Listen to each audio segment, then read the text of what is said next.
Bonjour aux curieux et aux esprits ouverts sur le monde de la santé globale. Welcome on board Global Health. C'est le moment que vous attendez tous sur votre podcast Vet Agro Live.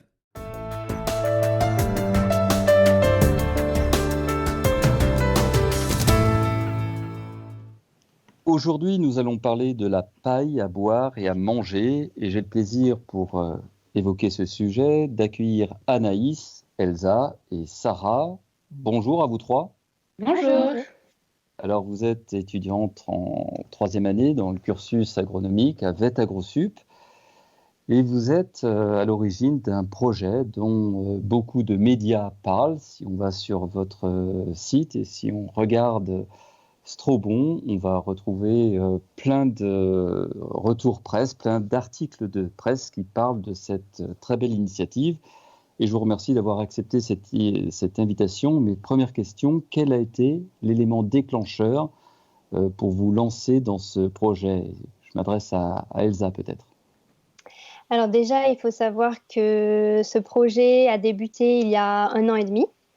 Et pour le replacer dans son contexte, en deuxième année, on nous laisse, l'opportunité de colorer nos parcours scolaires par des modules optionnels. Et on s'est toutes les trois lancées dans un module de gestion de projet entrepreneurial. Le thème était complètement libre. On avait juste comme contrainte le fait de devoir créer un produit alimentaire innovant. Oui. Et c'est en cherchant une idée qu'on est tombé sur une image choquante d'une tortue avec une paille bloquée dans le nez. On a été bouleversés, choqués, et ça a été le déclic quand on a réalisé l'impact de notre société de consommation sur la planète. Finalement, comment un si petit objet du quotidien peut faire autant de dégâts. Pour nous, c'était à notre génération d'agir et on a souhaité apporter, en tant qu'étudiante, notre pierre à l'édifice, d'autant plus qu'une loi européenne interdit l'usage de plastique à utilisation unique dès 2021. Donc voilà un peu la genèse de notre projet. Alors, merci beaucoup Elsa. Et concrètement, alors, Strobon, ça marche comment? Est-ce que Sarah, vous pouvez nous expliquer un peu le détail de cette paille magique à boire et à manger? Oui, alors tout simplement, en fait, on vient prendre une purée de fruits que l'on va déshydrater pour former un cuir de fruits. Et ensuite, ce cuir de fruits, en fait, on va le faire prendre une forme de spirale auquel on va ajouter de la cire d'abeille pour pouvoir l'imperméabiliser, pour qu'elle puisse tenir dans les boissons. Et ensuite, on a la paille Strobon. Donc, elle est fruitée, elle est imperméable, du coup, on peut boire avec tranquillement. Et une fois qu'on la croque, on a le goût des fruits dans la bouche. Et on peut créer vraiment une grande diversité de pailles différentes avec des goûts vraiment différents qu'on pourra ensuite adapter au cocktail qui sera consommé avec. Et d'où le caractère, l'importance de l'imperméabilité de cette paille pour savourer tous les parfums possibles des cocktails, c'est cela? Voilà, donc en fait, c'est une fois qu'on l'aura croqué seulement qu'on aura le goût dans la bouche de la paille. D'accord. Alors, merci beaucoup. Et alors, concrètement, comment vous avez développé, vous êtes étudiante, on l'a rappelé tout à l'heure, comment vous avez pu développer techniquement ce projet pour qu'il passe d'une idée, d'une utopie, à un projet maintenant en cours de développement et peut-être dans le futur industriel? Je m'adresse à Anaïs. Alors du coup, c'est grâce à l'école de base qu'on a permis, exactement, à Vet AgroSup, on a mis en place ce projet, donc comme Elsa vous l'a expliqué.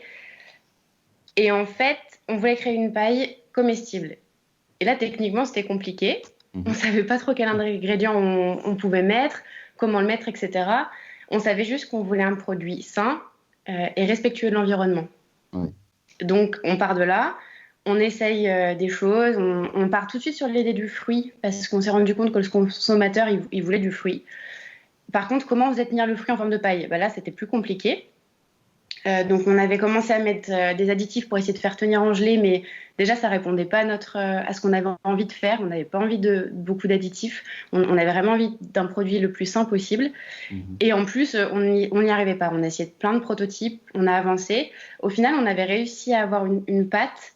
On avait réussi du coup également à avoir à prouver que notre projet pouvait être intéressant. Et c'est les professeurs du référent du module qui nous ont permis de poursuivre le projet en 3e année. D'accord. Pour aller beaucoup plus loin. Et là, en 3e année, on s'est dit, on a eu des bases l'année dernière. Techniquement, il nous manque quelque chose, il nous manque un savoir-faire culinaire. Et l'école était en lien avec l'Institut Bocuse. Donc, on a voulu les contacter. Ils nous ont tout de suite répondu en disant que notre projet était intéressant. Et le chef Julien Ferretti, du coup de l'Institut Paul Bocuse, avait commencé à travailler sur le cuir de fruits. Donc, il était particulièrement intéressé par notre projet. Donc, on est allé 2 fois avec lui dans le laboratoire, dans la cuisine de l'Institut Bocuse à Lyon. Et c'est là où on a réussi à mettre en place et à créer notre prototype final, composé seulement de cuir de fruits et imperméabilisé avec de la cire d'abeille. Le plus simple possible, comme on le voulait. Et alors, on a réussi à créer ce projet grâce à l'école, qui nous a mis les laboratoires à disposition, l'Institut Bocuse, et également au temps qu'on avait, parce qu'en 3e année, on a ce qu'on appelle un PCI, projet collectif ingénieur.